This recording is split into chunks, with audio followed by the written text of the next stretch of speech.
추수감사절기에 어떤 말씀으로 함께 하나님의 은혜를 나눌까 묵상하다가 우리가 감사해야 할 가장 중요하고도 또 우선적인 감사가 하나님의 은혜가 아닌가 그런 생각을 해보았습니다. 그리고 이 하나님의 은혜의 핵심은 복음인데 오늘 이 추수감사 주일에 그 복음을 다시 한번 확인하고 하나님께 감사로 나아가면 참 좋겠다 그런 생각을 가지고 오늘 설교를 복음이 감사의 원천입니다 라는 그런 제목으로 하나님의 말씀을 함께 나누겠습니다.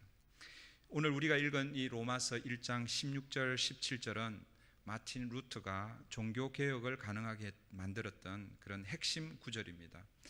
그리고 복음을 잘 설명하고 있는 로마서 전체의 핵심 구절이라고 할 수 있습니다.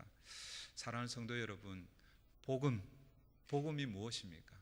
내가 예수를 믿고 교회를 오래 다녔는데 복음이 무엇입니까? 이렇게 물으면요, 선뜻 대답을 잘 못하시는 분들이 많이 계십니다.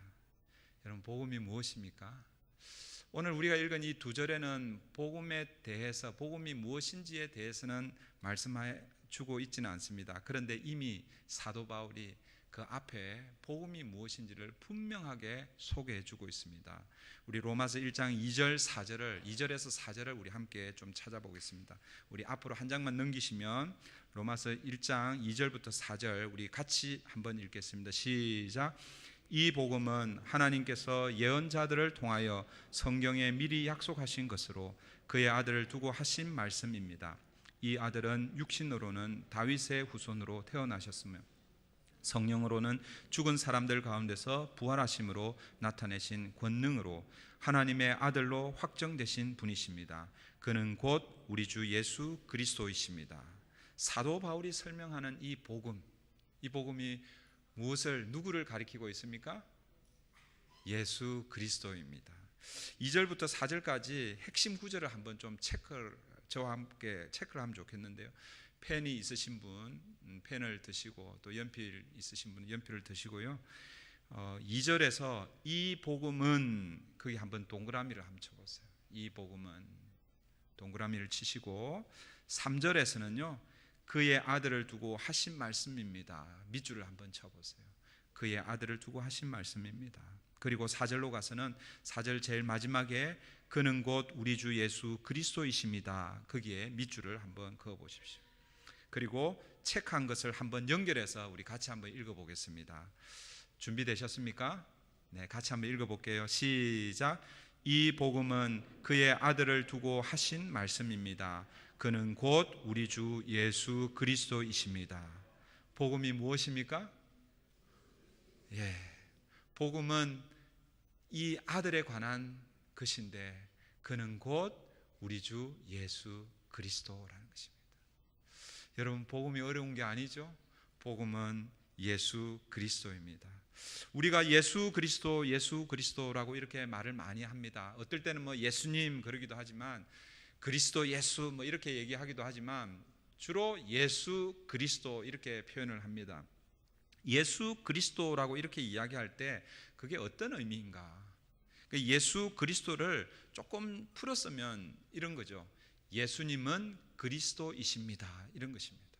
Jesus is Christ 이렇게 이야기할 수 있겠죠.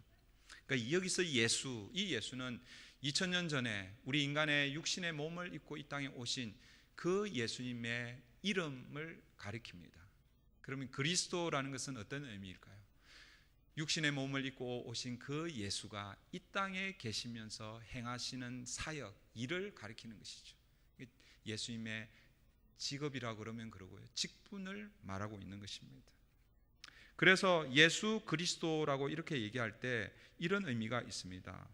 예수님은 그리스도라는 직분을 가지신 분이십니다. 예수님은 그리스도의 직분을 이 땅에서 이루신 분이십니다. 이런 고백입니다. 여러분, 이것이 어떤 의미로 다가오는지 여러분 이해가 잘 되시는지 모르겠습니다. 이 그리스도, 이것이 이제 영어로는 크라이스트지만 원래는 헬라어 크리스토스에서 우리말을 그대로 그리스도라고 이렇게 옮겨 쓴 거예요. 근데 이 헬라어 크리스토스를 히브리어로 번역을 하면 그리스도가 메시아로 그렇게 번역이 될 수 있습니다. 여러분, 메시아가 어떤 의미입니까? 메시아는 구세주, 구원자라는 그런 의미죠. 그래서 예수 그리스도 이렇게 얘기할 때는 예수님은 구원자이십니다, 이런 의미라는 것입니다. 이 그리스도, 이 메시아. 근데 이스라엘 백성들이 포로가 된 이후에 하나님께서 그들에게 약속을 한 가지 하셨습니다. 그 어떤 약속이냐면 때가 되면 메시아를 보내주겠다. 그 메시아가 오면 하나님의 나라, 이스라엘 나라가 회복될 것이다. 그런 약속을 해주셨습니다. 그래서 사실 이스라엘 백성들은 메시아를 기다리고 고대하였습니다. 이스라엘 백성들을 구원할 메시아를 그렇게 기다렸는데 정작 예수님께서 메시아로 오셨는데 그들은 예수님을 메시아로 인정하지 않으셨습니다. 그래서 유대인들은 지금도 메시아를 기다리고 있습니다. 사도 바울도 예수님을 인격적으로 만나기 전에는 예수님을 그리스도, 메시아라고 생각하지 않았습니다. 그래서 그는 예수 믿는 사람들을 핍박하고 죽이기까지 했습니다. 그런데 이제 오늘 본문에 보니까 이 복음은 그의 아들에 관한 것인데 그는 곧 우리 주 예수 그리스도다라고 이렇게 고백하고 있습니다. 어떻게 그가 이런 고백을 할 수 있었을까요? 그 해답이 오늘 우리가 읽은 본문 16절에 나와 있습니다. 우리 16절을 같이 한번 읽겠습니다. 다 같이 읽습니다. 시작. 나는 복음을 부끄러워하지 않습니다. 이 복음은 유대 사람을 비롯하여 그리스 사람에게 이르기까지 모든 믿는 사람을 구원하는 하나님의 능력입니다. 사도 바울이요, 이 복음을 깨닫게 되었는데, 근데 그 복음이 어떤 능력을 가지고 있느냐? 모든 믿는 사람을 구원하는 능력, 하나님의 능력이 되기 때문에 이제는 더 이상 예수 그리스도 복음을 부끄러워하지 않는다라고 그렇게 고백하는 것입니다. 하나님은 이 복음의 능력이 모든 사람들에게 임하기를, 구원의 능력이 임하기를 원하십니다.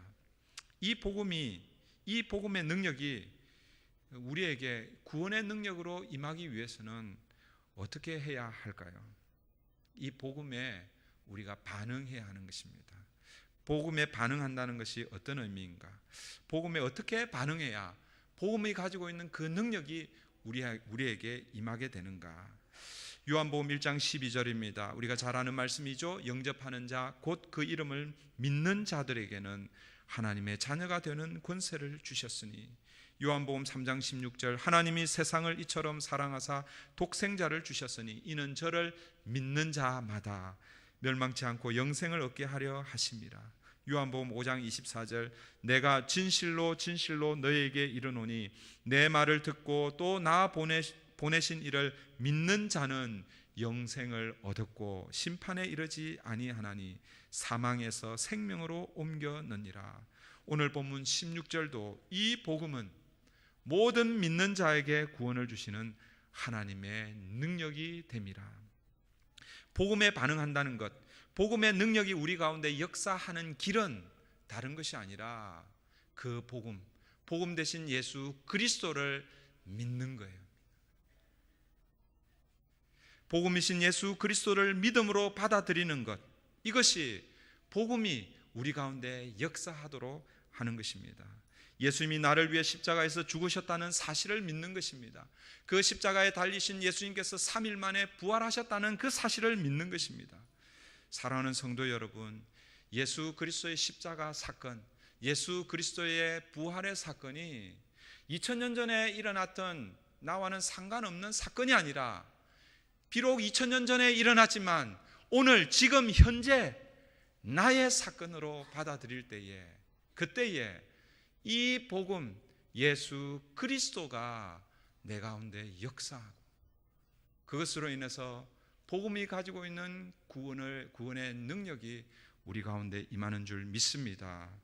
사랑하는 성도 여러분, 예수 그리스도를 주와 구주와 주님으로 받아들이십니까? 아멘, 할렐루야. 하나님의 구원의 능력이 저와 여러분에게 역사하셔서 오늘 우리가 이 자리에 있는 줄 믿습니다. 오늘 우리가 읽은 이 16절은 복음은 모든 믿는 자에게 구원을 주시는 하나님의 능력이라고 그렇게 말씀하고 있는데, 그런데 왜 복음이 모든 사람에게 구원을 줄 수 있는 능력이 되는가? 그 해답이 17절에 소개되고 있습니다. 우리 17절을 같이 한번 읽겠습니다. 시작. 하나님의 의가 복음 속에 나타납니다. 이 일은 오로지 믿음에 근거하여 일어납니다. 이것은 성경에 기록한 바 의인은 믿음으로 살 것이다 한 것과 같습니다. 복음 속에 무엇이 나타난다고 말씀하고 있습니까? 하나님의 의가 나타나고 있다 말씀합니다. 그 하나님의 의가 우리를 구원하는 것입니다. 그런데 종교 개혁을 일으켰던 이 마틴 루터가 이 본문을 읽고, 사실은 그는 종교 개혁을 일으키기 전에 먼저 이 본문을 읽었을 때 그는 큰 좌절을 경험했습니다. 왜냐하면 오늘 본문에 나타나고 있는 이 하나님의 의를 잘못 해석했기 때문에 그렇습니다. 하나님의 의를 어떻게 해석했냐면, 하나님이 가지고 계신 성품, 틀린 것은 아니죠. 하나님 거룩하신 분이시고 의로우신 분이시고 영광스러운 분이십니다.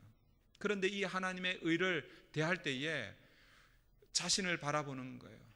자신은 아무리 노력하고 애써도 그 거룩하시고 영광스러운 그 하나님의 의에 도달할 방법이 없다라는 것을 깨닫고 루트는 좌절했습니다. 아무리 노력하고 애쓰고 힘써도 하나님의 의를 충족할 수 없었습니다. 그런데 시간이 지나면서 하나님의 의가 어떤 의미인지를 깨닫기 시작합니다. 그러면서 이 의에는 두 가지 의가 있다라는 것을 알게 됩니다. 그 두 가지 의가 뭐냐면, 첫 번째는 active righteousness, 그러니까 능동적인 의를 의미하는 것이죠. 행동이 수반되는, 행동이 요구되는 의입니다. 다른 의는, 두 번째 의는 passive righteousness, 수동적인 의죠. 내가 뭔가를 해서 의를 얻는 것이 아니라 수동적으로 받는 그런 의미입니다.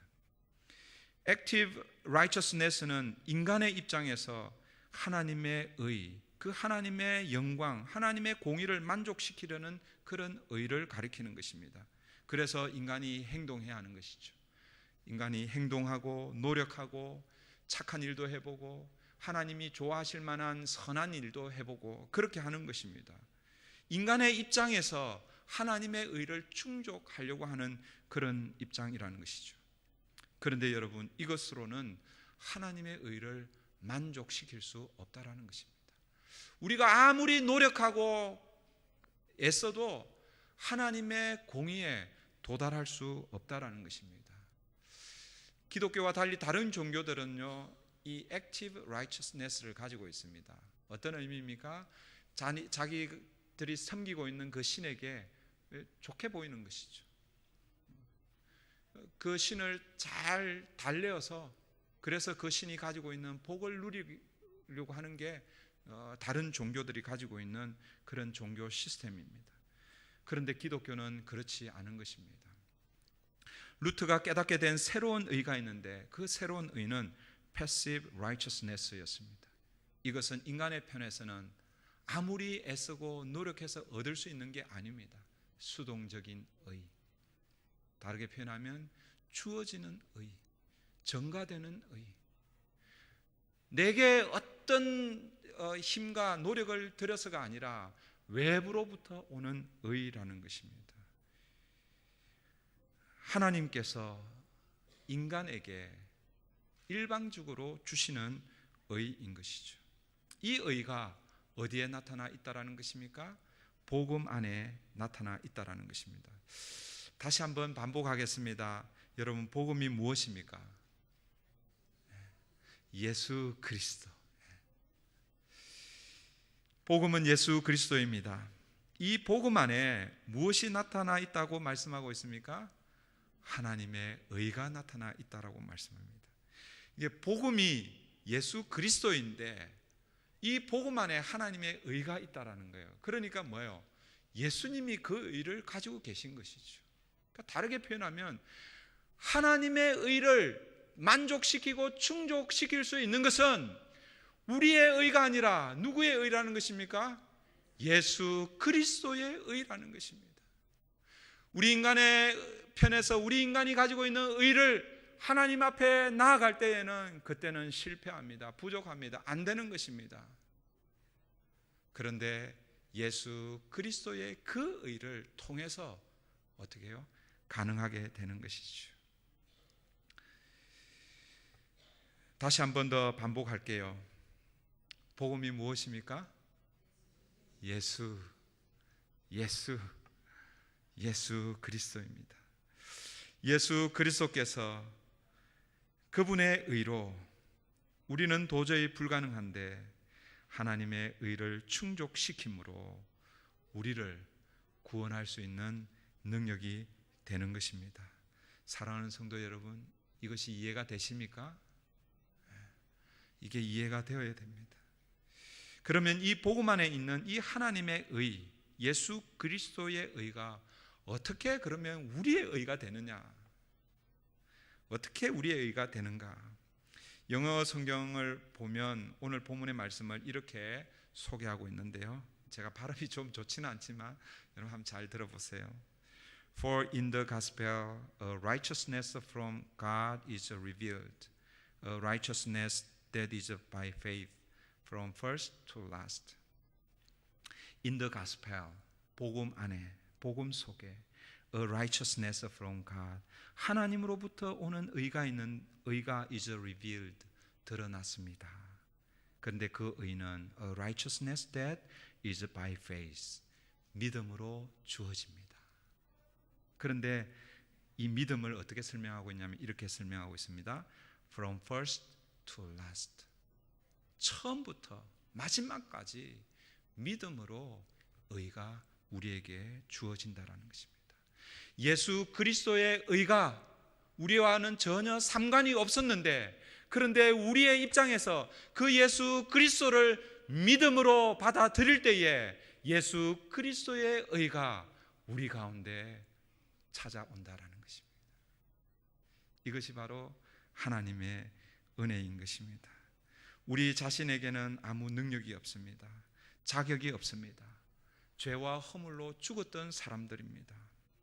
그런데 하나님이 우리를 바라보실 때에 우리만 보시는 것이 아니라 우리 위에 덧입혀져 있는 누구를 보시는 거예요? 예수 그리스도를 보시는 것이죠. 예수 그리스도의 의의 옷을 보시기 때문에, 그리스도의 의를 통해서 우리를 보시기 때문에 이제는 우리가 더 이상 뭐예요? 죄인이 아닌 것이죠. 하나님 앞에서 설 수 있는 하나님께서 우리를 의인으로 그렇게 불러주시는 것입니다. 이 의인을 향해서 오늘 본문이 어떻게 살라고 말씀하고 있습니까? 17절 마지막 보십시오. 오직 의인은 믿음으로 살리라. 의인이 되기 위해서 믿음으로 사는 것이 아닙니다. 이미 우리는 뭐예요? 의인입니다. 그리고 그 의인은 처음에 내가 구원받을 때에 필요했던 그 믿음이 그것으로 끝. 내가 예수 믿고 구원받았다. 이제 구원은 따놓은 당상이다. 그리고 이제 끝나는 것이 아니라 계속해서 우리에게 믿음이 요구됩니다. 언제까지요? 예수 그리스도께서 세컨 커밍, 재림에 오실 그때까지, 아니 하나님께서 우리에게 허락하신 수명이 다하는 그날까지 우리가 붙들어야 할 것, 그것은 믿음인 것입니다. From first to last. 그래서 오늘 우리는 믿음으로 사는 것입니다. 마지막으로 복음에 대한 사도 바울의 고백을 살펴보면서 오늘 말씀을 마무리하려고 합니다. 복음에 대한 사도 바울이 어떤 태도를 가지고 있는가? 우리 16절 앞구절을 한번 보십시오. 내가 복음을 부끄러워하지 않습니다.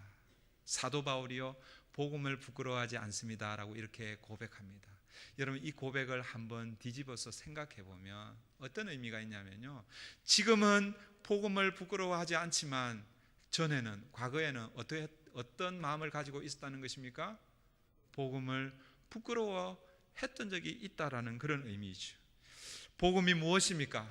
다시 반복합니다. 복음이 무엇입니까? 예수. 이제는 나와야죠. 이제. 복음이 무엇입니까? 예수 그리스도가 복음입니다. 우리를 구원하기 위해서 십자가에 달리신 예수 그리스도, 그가 바로 복음입니다.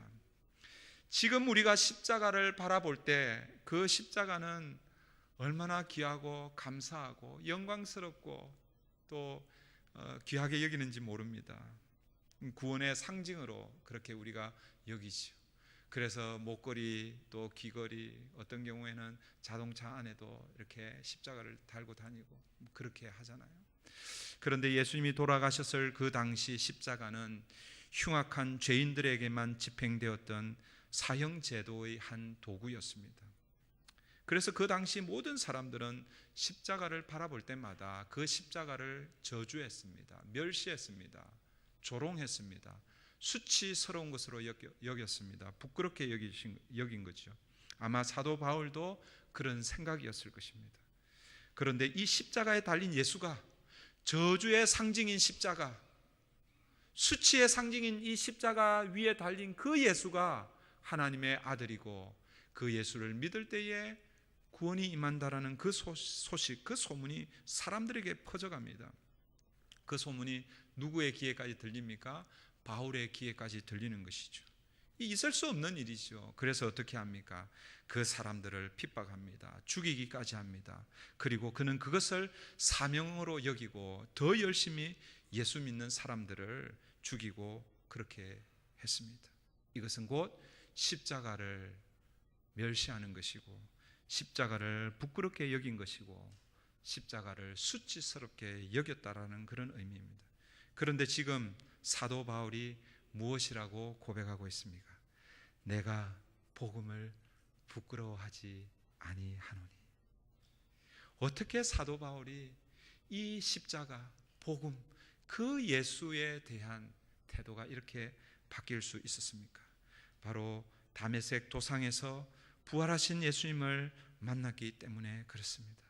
예수 믿는 사람들을 핍박하고 죽이기까지 했던 이 사도 바울, 그런데 그가 살아계신 하나님의 아들이신 예수 그리스도를 인격적으로 만남으로 그가 이제는 내가 복음을, 예수 그리스도를 부끄러워하지 않습니다, 그렇게 고백하는 것입니다. 사랑하는 성도 여러분, 이제 우리의 이야기를 해보십시다. 복음에 대한 사도 바울의 태도가 아니라 저와 여러분이 복음에 대해서 어떤 태도를 가지고 있습니까? 여러분에게 복음이 무엇입니까? 복음이 여러분에게 능력을 가져다 줍니까? 복음이 여러분을 자랑스럽게 만들어주고 있습니까? 그 복음이 여러분을 구원의 자리, 영생의 자리로 여러분 인도하고 있습니까? 그래서 이 추수감사절 절기에 복음, 예수 그리스도, 그가 여러분의 가장 중요하고도 우선적인 감사의 원천, 감사의 제목이 되고 있습니까? 아니면 여전히 복음이 뭐지? 복음이 나와 무슨 상관이야? 십자가, 2000년 전에 일어났던 그 십자가, 예수 그리스도의 그 부활 사건, 그 사건이 나와는 전혀 다른 이야기로 들리십니까? 무엇이 문제입니까? 그것은 내가 아직 예수를 인격적으로 만나지 못했다라는 그런 증거입니다. 예수 그리스도를 인격적으로 만나지 못했기 때문에 내가 교회를 다니고 신앙생활을 하고 봉사를 하는데도 불구하고 복음이 가지고 있는 그 풍성한 은혜를 누리지 못하는 것입니다.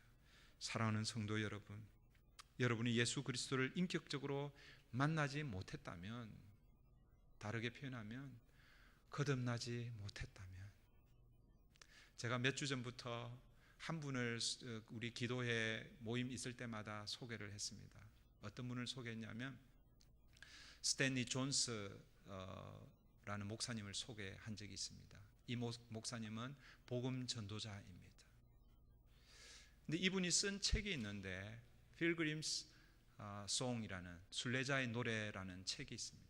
그는 이 책에서 수많은 사람들에게 복음을 전하고 그렇게 했던 그 경험을 바탕으로 해서 아주 놀라운 이야기를 합니다. 어떤 이야기를 했냐면 지금 현재 교회를 다니는 사람들 중에 3분의 2가 구원을 받지 못했습니다.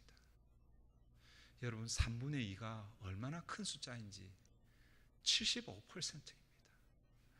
교회 밖에 있는 사람들을 향해서 이야기하는 것이 아니라 지금 현재 교회를 다니고 있는 사람들 중에 3분의 2가 구원을 받지 못했습니다 라고 고백합니다. 물론 그 사람이 이야기한 그 3분의 2, 75%를 똑같이 우리 교회 혹은 오늘 이 시대에 적용할 수는 없을 것입니다.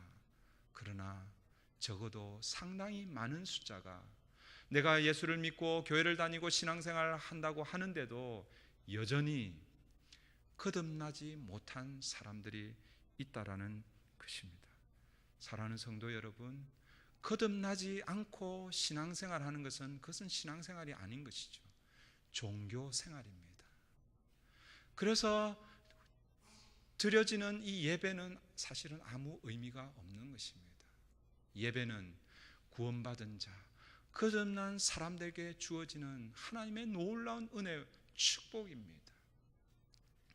그런 의미에서 오늘 저와 여러분이 예수 그리스도를 인격적으로 만나고 이 자리에 있다고 하면 이 예배가 하나님 앞에 상달되는 예배입니다.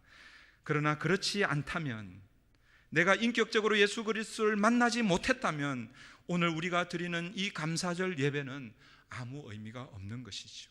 그냥 미국에서 이민자로 살아가면서 전 미국이 땡스기빙 선데이로 지키기 때문에 그냥 하나의 종교 행사로 지나가는 것입니다. 사랑하는 성도 여러분, 예수 그리스도를 인격적으로 만나시기를 바랍니다. 예수 그리스도를 인격적으로 만나 그분을 통해서 그 복음이 가지고 있는 구원의 능력이 여러분 가운데 역사하기를 원합니다.